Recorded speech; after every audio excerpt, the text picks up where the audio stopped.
So I'm no stranger when it comes to customizing Jason masks. Here's one of the recent ones that I did with some cell shading.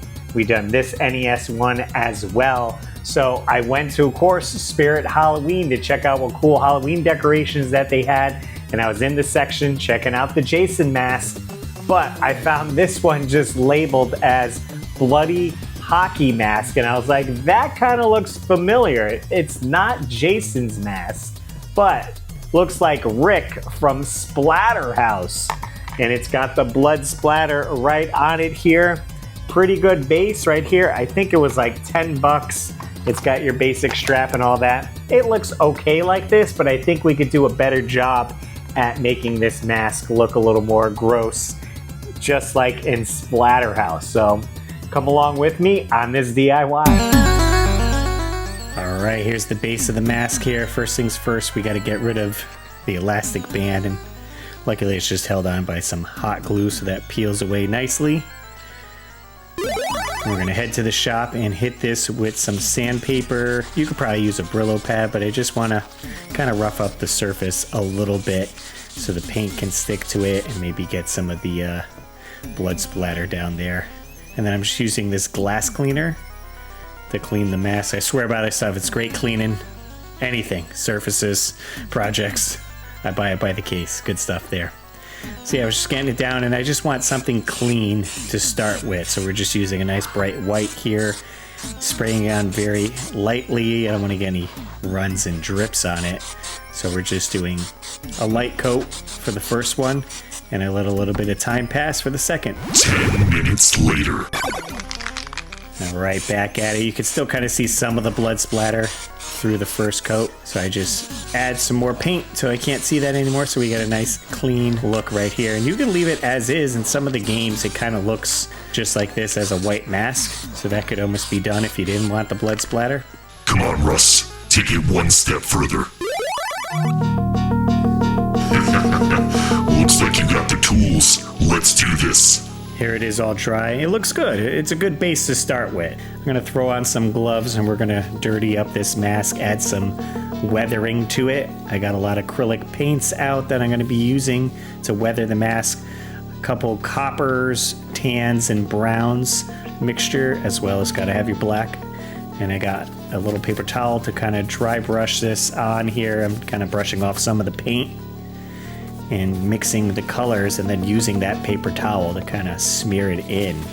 And you start to see this dimension unfold. I'm trying to put the darker colors around the eye sockets, the cheekbones, and all that. And it starts to come together nicely.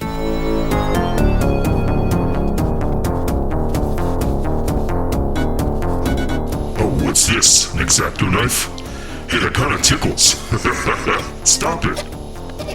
Is this one of those trust the process? Alright, we'll see what happens.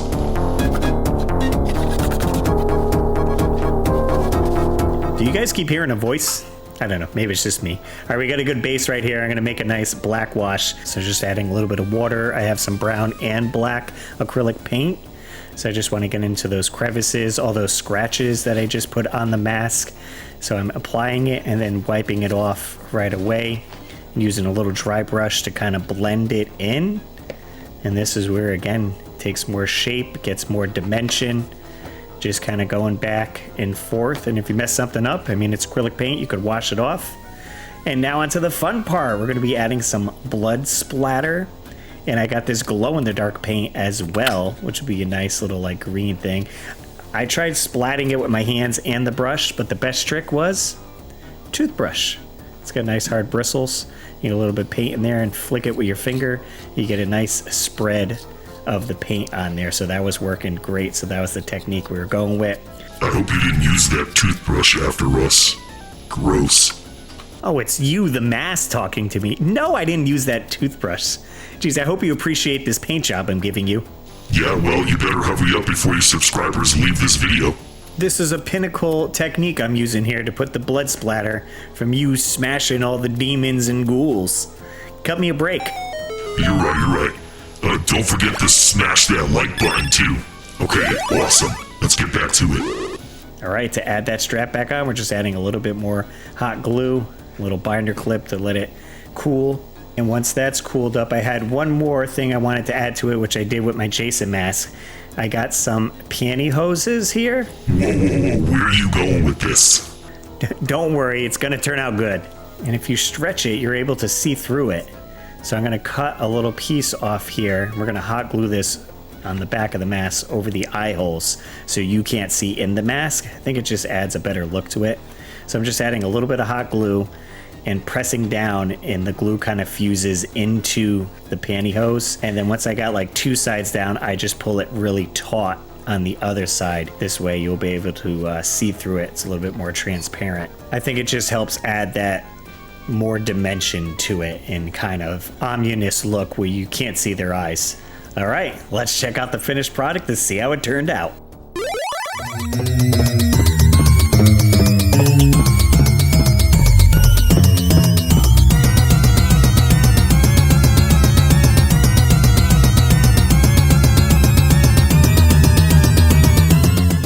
Here it is, what I'm saying. It's got the 2-ply, so you could barely see my eyes, but I could still see out of it. And it looks great with the blood splatter, and the green in there adds a little bit more depth, maybe from some ghouls that Rick was punching in their face. Well, what do you mean, Rick? I do all the work. He's just the body. Okay, I'll give you that. You give him some supernatural strength. All right, here's the eyes again that I said. You could probably use speaker mesh as well if you didn't want to use pantyhose, but I think it turned out great.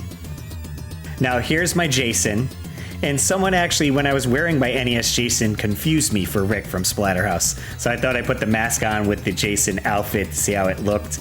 But Rick usually has a mechanic shirt on here, so I threw on my Scion shirt. That's all I had. But this totally works. I think it sells it really well, and it makes a great display piece. All right, guys, that was the quick repaint of the mask for Splatterhouse. I don't know if it's officially that. There's definitely different variations of Rick's mask, but I feel like we did a pretty good job of making it a little bit more realistic to what it looked like in the video game.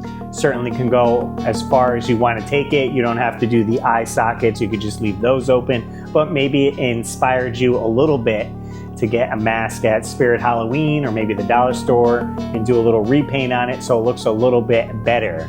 I'm going to be doing a deep dive into the Jason mask that I made as well with the cell shading. So that'll be the next video out, or you could just check out the full DIY of my Jason cosplay video. If you guys want to check that video out, I'll link it right up here so you can see that. A lot of spooky videos coming this month here. So if you guys enjoy some fun DIY, be sure to check out some cool stuff on the channel. As always, guys, I'm RussLyman. What are you looking at, butthead? And keep your world fun bit by bit. I'll see you next video.